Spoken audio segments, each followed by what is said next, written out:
That's not right. That's not right. Okay, cool. Thank you. Ladies and gentlemen, please welcome the Vice President of the United States, Greenland.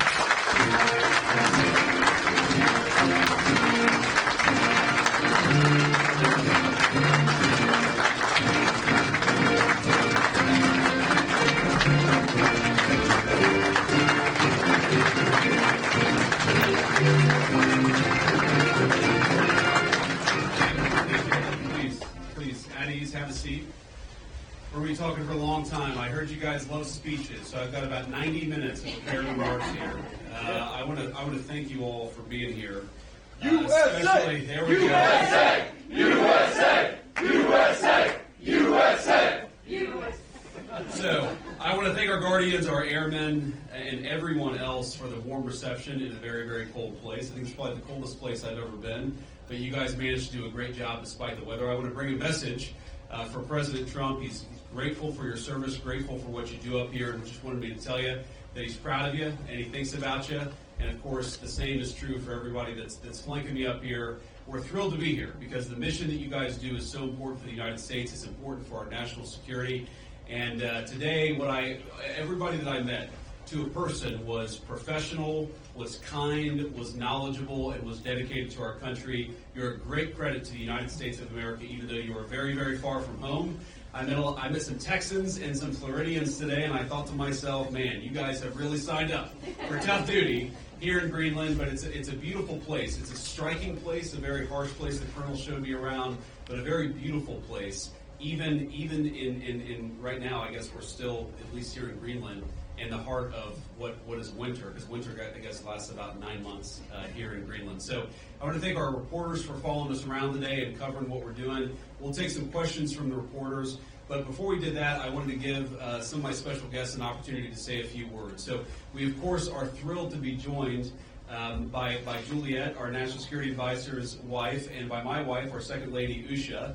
And flanking me here on my left is Chris Wright, our Secretary of Energy, Mike Walter, National Security Advisor, and my dear friend Senator Mike Lee from the great state of Utah, who I joked earlier, I told Mike I'd give him a ride to Utah, and we ended up in Greenland.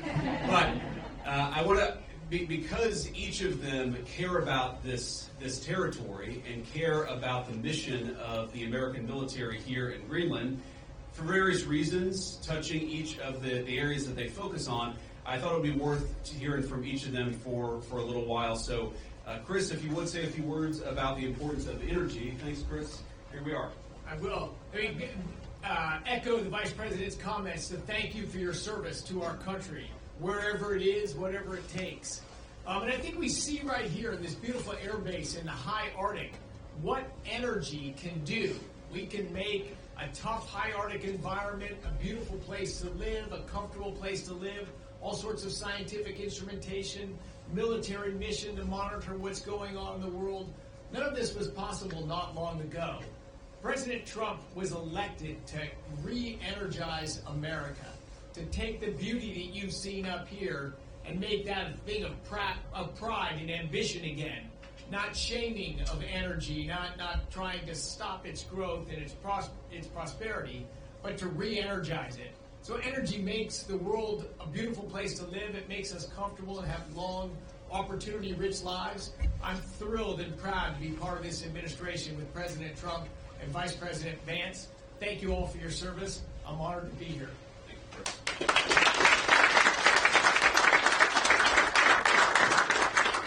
I guess when we flew in, it did look a little bit like Utah in the wintertime. Only there are substantial portions of this land that are always covered in ice, and it doesn't change. I really enjoyed talking to a number of you a little while ago as you were telling me that when you're deployed here for a year without your family, without your spouse, without your children. That is emblematic of so many of the sacrifices that so many of our armed services personnel make. And my conversations with our airmen and guardians this afternoon reminded me of the fact that the American people are indeed in good hands. They're in your hands. What you do here makes us safer. And when we're going about our business, our day-to-day lives at home, we don't have to worry about the things that you worry about because you're doing it for us. Thank you so much for that. And I look forward to learning more about what you do here and about the future of the United States and its interaction with this amazing land in this part of the world. Thank you.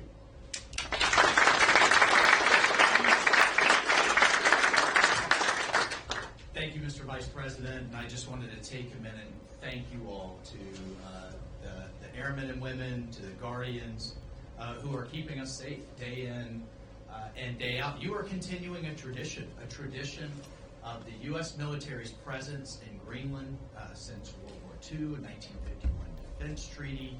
And President Trump is absolutely serious with the Vice President and with his team about the Arctic and the security that the Arctic brings and that you bring to the Western Hemisphere. This is about shipping lanes, this is about energy, this is about fisheries, and of course it's about your mission, which is keeping us safe and monitoring space, monitoring our adversaries, and making sure the American people can sleep safely in their homes day in and day out. So thank you for roughing it. Thank you for being without your families. I bet every one of you are going to pick somewhere in, I don't know, Florida or the Bahamas or something for your next duty station, I would think. But this is also, I mean, what an incredible adventure. I have yet to meet a veteran. My wife is a veteran. I am as well. And of course, the Vice President. I have yet to meet a veteran that says, wow, I regret my time in service. Instead, they cherish it the rest of their lives. So, appreciate this moment and this adventure that it is. And the American people, thank you. President Trump thanks you. And I know the Vice President and the Second Lady thanks you as well. And it's just really an honor to be with you today. Thanks so much.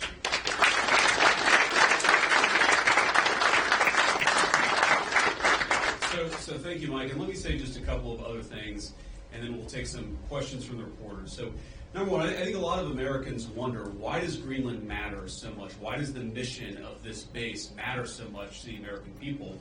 And I learned a lot about that today myself. Of course, you can read about it in a book, but I saw it up close and personal. And if, God forbid, to my fellow Americans, if a missile was fired from an enemy country or an enemy submarine into the United States, it is the people here before us who would give notice to our brave men and women further south in the United States to let people know what was coming and, God willing, to try to shoot it down and prepare for it. That's one of the things that we do at installations like this.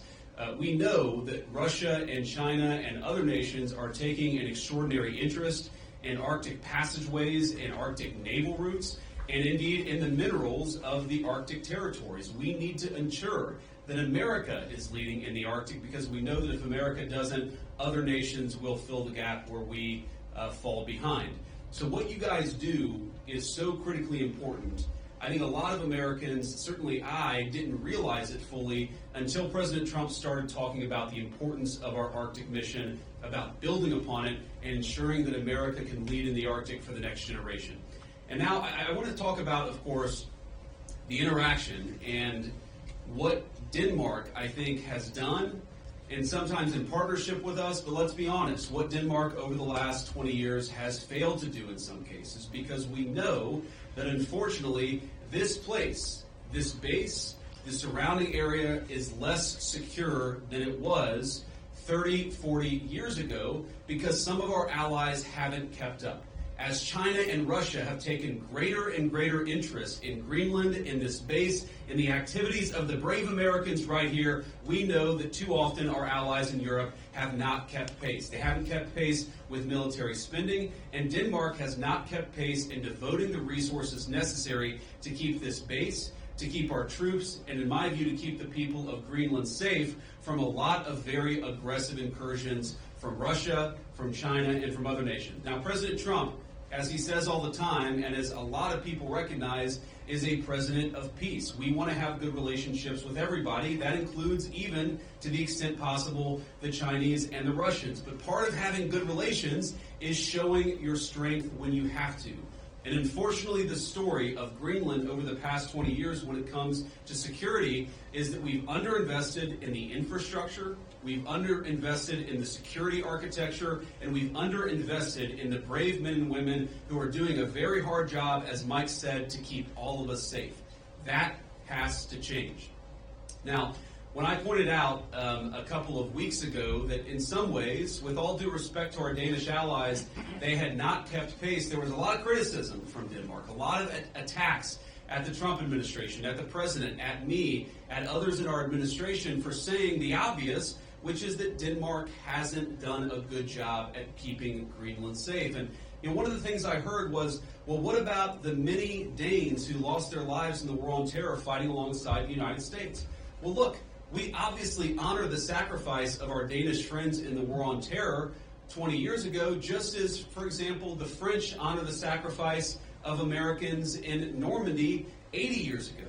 But recognizing that there are important security partnerships in the past does not mean that we can't have disagreements with allies in the present about how to preserve our shared security for the future. And that's what this is about. There is no amount of bullying, no amount of obfuscating, no amount of confusing the issue. Our message to Denmark is very simple. You have not done a good job by the people of Greenland. You have underinvested in the people of Greenland, and you have underinvested in the security architecture of this incredible, beautiful landmass filled with incredible people. That has to change. And because it hasn't changed, this is why President Trump's policy in Greenland is what it is. It's consistent with the first Trump administration, where you saw significant investments in Arctic security, and it will continue over the next 4 years under President Trump's leadership. And let me finally, before I kick it over to the media, make one comment about the people of Greenland. The colonel here, the base commander, who came here first as a second lieutenant, and I guess, Colonel, this is your second duty station here, and we're proud of you and proud of all of you guys who are serving and helping keep us safe.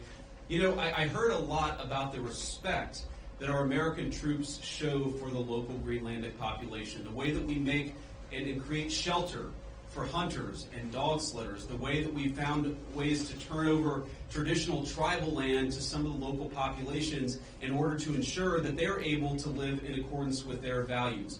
We respect, as the President said in his State of the Union address, we respect the self-determination of Greenlanders. We believe in the self-determination of the population of the people of Greenland. And our argument is very simple. It is not with the people of Greenland, who I think are incredible and have an incredible opportunity here. Our argument really is with the leadership of Denmark, which is underinvested in Greenland and underinvested in its security architecture. That simply must change. It is the policy of the United States that will change. And I'm proud to be able to stand here with so many brave Americans to better understand the security mission and better understand what you guys do each and every day. For that, I'm grateful for your service. I'm even more grateful. I love you guys. I'm proud of you guys. And President Trump stands behind you and will for the remainder of his administration. Thank you all. God bless you.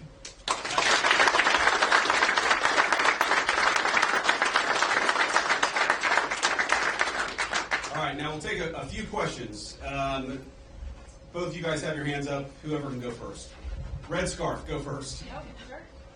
Thank you, Mr. Vice President. Do you have any plans, are there plans to expand the U.S.'s military presence in Greenland beyond this base? Well, are there immediate plans to expand our military presence? No, but are there general objectives that we want to accomplish that will certainly require us investing more resources, investing in additional military icebreakers, investing in additional naval ships that will have a greater presence in Greenland? Absolutely. And we know that's necessary because we know, as Mike talked about and certainly I talked about, there has been an expansion of the security footprint and the security interest of Russia and China. They're doing what they believe is in their interest. The United States must do what I know is in our interest, which is to make sure that Greenland is safe. If Greenland doesn't have self-determination, if the people of Greenland have their future controlled by the Chinese Communist Party, it's not going to make their lives better off, and most importantly, it's going to make American and world national security, world security, much, much weaker. We in some ways need to wake up. We need to wake up from a failed 40-year consensus that said that we could ignore the encroachment of powerful countries as they expand their ambitions. We can't just bury our head in the sand, or in Greenland, bury our head in the snow and pretend that the Chinese are not interested in this very large landmass. We know that they are. They've taken steps to put Greenland in ridiculous debt traps to invest and exploit the resources here. And we know that they're sending a lot of military resources here. Yes, over the medium term, the United States will meet that challenge. We will put our own resources here. We already have a lot of great resources here, but we know we're going to have to do more to counter some of the nations that we know that we're competitive with. Sure. Thank you so much, Mr. Vice President. And the President said today that we have to have Greenland. By being here today, are you also conveying that message that the U.S. is very serious in its desire to acquire Greenland? Well, the President said we have to have Greenland, and I think that we do have to be more serious about the security of Greenland. We can't just ignore this place. We can't just ignore the President's desires, but most importantly, we can't ignore what I said earlier, which is the Russian and Chinese encroachment in Greenland. We have to do more. And what the President said in his State of the Union address, and he was very clear about this, is we respect the self-determination of the people of Greenland, but my argument again to them is I think that you'd be a lot better coming under the United States security umbrella than you have been under Denmark's security umbrella. Because what Denmark's security umbrella has meant is effectively they've passed it all off to brave Americans and hope that we would pick up the tab. We're simply saying to the people of Greenland, when the President says we've got to have Greenland, he's saying this island is not safe.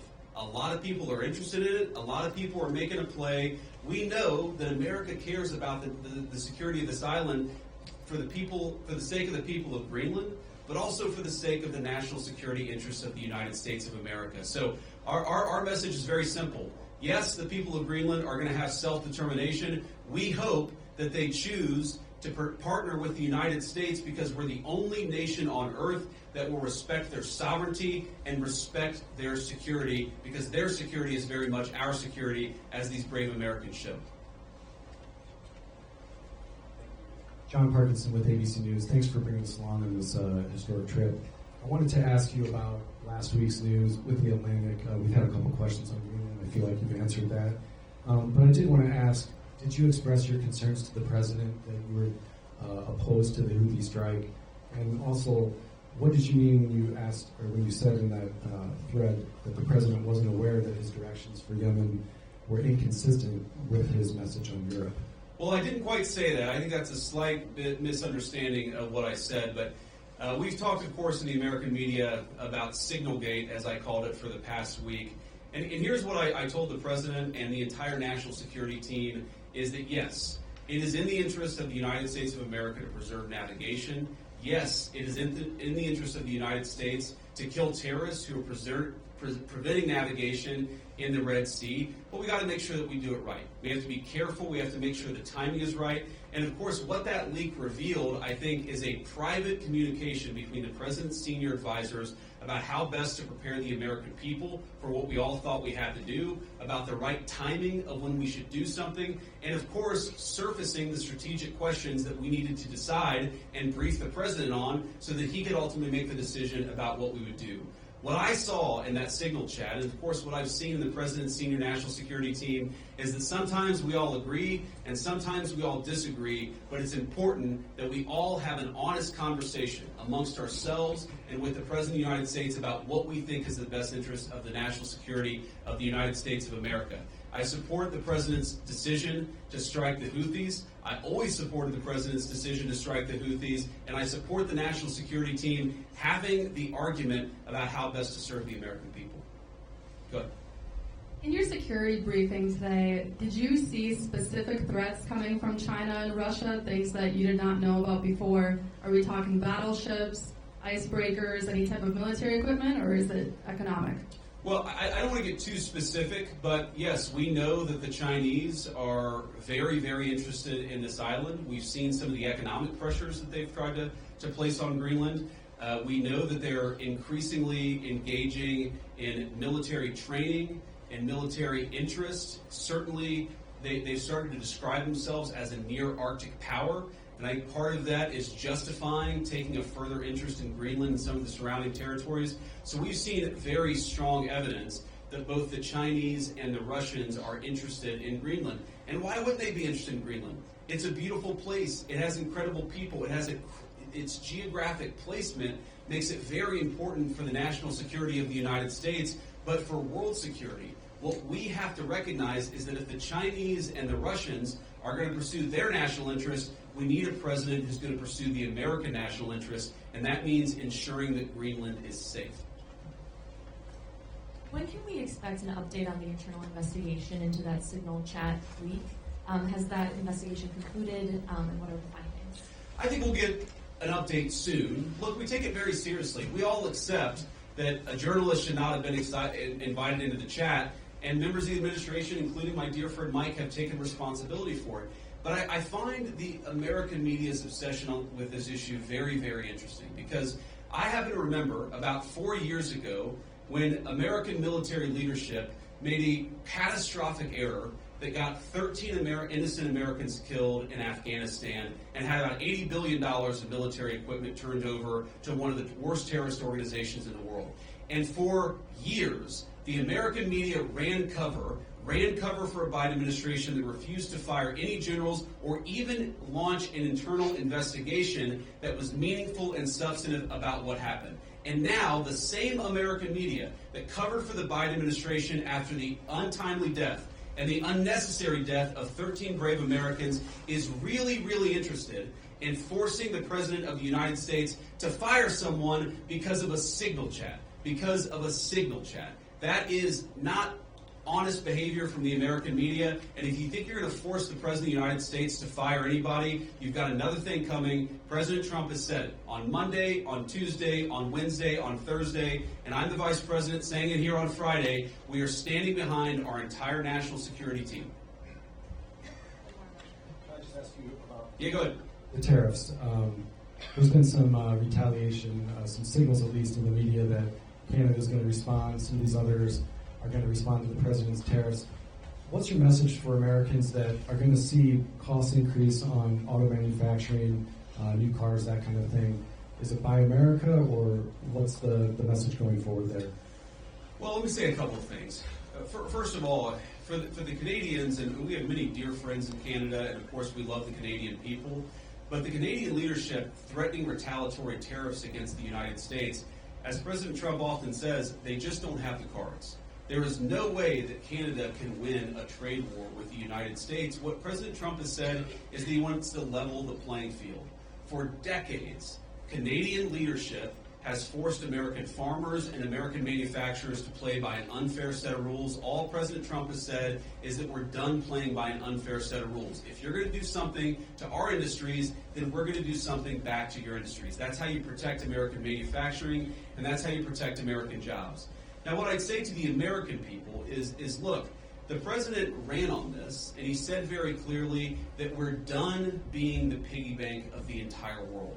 For 40 years, in the same way that our European friends, I think, have neglected international security, for 40 years, a lot of our friends all over the world have used America as a piggy bank. They have used us to absorb all of their excess economic production. What does that mean for Americans? For Americans, that's meant manufacturing jobs declining. That's meant middle-class wages going down. That's meant whole towns that have been hollowed out by empty factories. And that means an America that is less safe because our manufacturing isn't as powerful now as it was 30 years ago. I've got all these brave Americans in front of me and a few behind me, too. We want to send, if God forbid we have to send Americans to war, we want them to have weapons, the best weapons in the world that are manufactured in America and not in China. The way you do that is to rebuild the American manufacturing sector. The days of America being the piggy bank of the world, the days of closed factories, the days of people not being able to get a middle-class job in this country, they're over. And yes, that means we're going to have to fight back even against some of our friends and their unfair economic practices, but the long-term consequence of this is going to be higher wages, more manufacturing, and more economic security for the American people. We'll take a couple more questions. On Russia, has the U.S. agreed to those conditions that the Kremlin said were needed for that truce in the Black Sea? It included lifting sanctions imposed on Russian banks. Trump said this week that you were still looking at it. Well, there are a couple of different statements that are floating around out there, and some of them I think are mistranslations, and some of them are not totally clear what is even being asked for. But the president has said, and he's right, that I think we feel very good about where things are.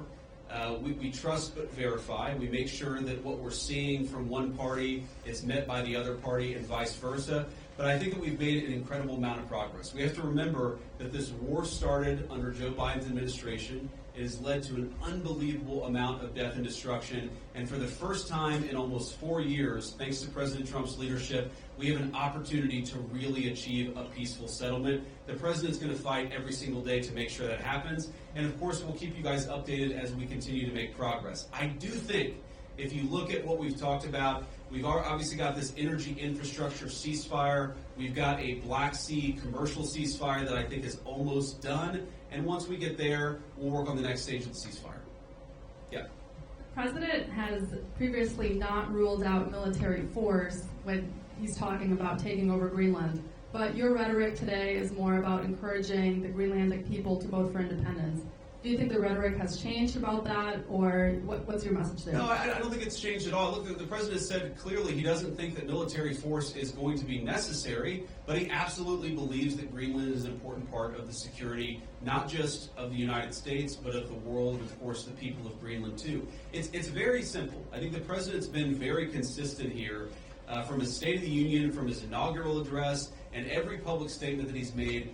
This territory, Greenland, really matters for the security of the United States. It's extremely vulnerable right now, and if the people of Greenland were willing to partner with the United States, and I think that they ultimately will partner with the United States, we could make them much more secure, we could do a lot more protection, and I think they'd fare a lot better economically as well. This has to happen. And the reason it has to happen, I hate to say it, is because our friends in Denmark have not done their job in keeping this area safe. They just haven't done it. It's very simple. For all of our friends in the American media who attack the administration for pointing out the obvious, what is the alternative? To give up the North Atlantic? To give up the Arctic? To China? To Russia? And to other regimes that don't have the best interest of the American people at heart? We have no other option. We need to take a significant position in Greenland to keep the people here safe, but to keep our own country safe too. We'll do one or two more. Yeah. Trump said this week the U.S. would go as far as we have to go to acquire Greenland. In that same vein, that question, are there plans that have been drafted to use military force to take over Greenland? Well, what the president has said is that we need to have more of a position in Greenland. We need it, again, for the safety of the American people. And what we think is going to happen is that the Greenlanders are going to choose through self-determination to become independent of Denmark, and then we're going to have conversations with the people of Greenland from there. So I think that talking about anything too far in the future is way too premature. We do not think that military force is ever going to be necessary. We think this makes sense. And because we think the people of Greenland are rational and good, we think we're going to be able to cut a deal, Donald Trump style, to ensure the security of this territory, but also the United States of America. I'll do one more question. And you spoke about economic interests, how the U.S. could develop Greenland more economically. Could you speak a little bit more about that? I know Secretary Wright is here. Have you guys spoken about energy? Senator Lee is here as well. Just wondering what those discussions have been. No, my point actually is that other countries have explicitly gone after Greenland, and I think with a mind towards economic exploitation. Sometimes asking Greenland to get itself into terrible economic debt traps that would make the people of Greenland not self-determined and sovereign, but to mortgage their future to hostile foreign countries that don't have their best interests at heart. That is not what the United States of America wants to do. What we want to do is to protect the security of this territory because it matters for us and it matters for the people who live here. All right, guys, thank you all. And let me just say one more final word to the Guardians, the Airmen, the other service members gathered here. Thank you. From the bottom of my heart, it is incredible to be a vice president who has served just as our NSA, Mike Waltz, has served, to know the sacrifice that comes along with it, and to see that there are still incredible young Americans willing to put on the uniform and serve this country. You make America a better place, and you make an honor to serve as your vice president. God bless you guys. Thanks for having me.